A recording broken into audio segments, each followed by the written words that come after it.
kasus-kasus korupsi yang terjadi pada era. Hal tersebut disampaikan Edward Hiarich pada saat ia menjadi pembicara dalam sebuah seminar nasional.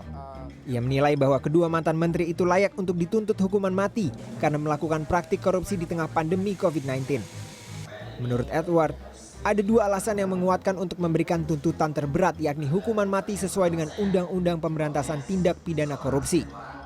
Yang pertama, kedua ex-menteri melakukan kejahatan dalam keadaan darurat.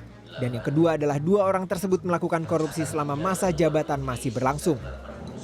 Kedua mantan menteri ini melakukan perbuatan korupsi yang kemudian kena OTT KPK. Bagi saya mereka layak dituntut dengan ketentuan pasal 2 ayat 2 Undang-Undang Pemberantasan Tindak Pidana Korupsi yang mana pemberatannya sampai pada pidana mati. Pernyataan tersebut mendapat respons dari anggota Komisi 3 DPR Arsul Sani yang tak sepakat jika seorang pejabat publik memberikan pernyataan yang terkesan mengintervensi proses hukum yang sedang bergulir. Menurutnya akan lebih baik jika seorang pejabat publik mengajak masyarakat untuk menghormati proses hukum yang berlaku hingga tuntas, serta mempercayakan apapun bentuk vonis hukuman yang tepat kepada majelis hakim dan penuntut KPK. Karena itu kesannya adalah intervensi, ya. Pejabat publik ya sebaiknya mendorong KPK untuk menuntaskan soal tuntutan hukumannya apa, apakah hukuman mati, hukuman penjara seumur hidup, hukuman penjara maksimal 20 tahun, atau katakanlah di bawah itu kita serahkan kepada penuntut tentu, ya. Saya terus terang tanpa mengurangi rasa hormat saya kepada Pak Wamenkumham, tidak sepakat.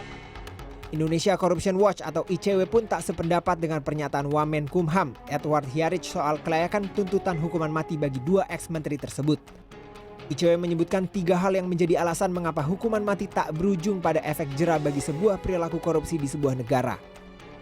Harus dicatat bahwa perkara yang melibatkan Juliari maupun Edi Prabowo adalah perkara tindak pidana suap.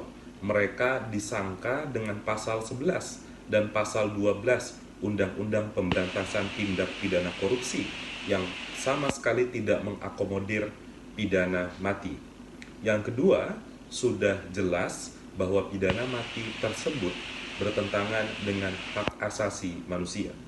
Dan yang ketiga, belum ada satupun literatur ilmiah yang dapat dirujuk untuk mengkaitkan adanya penurunan perkara korupsi ketika sebuah negara menerapkan hukuman mati.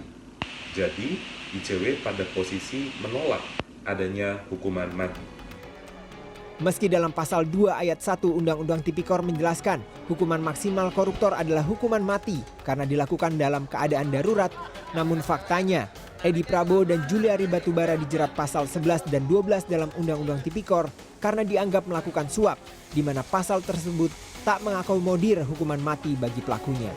Ausrion Dholu, Andriawan Saputra, Jakarta.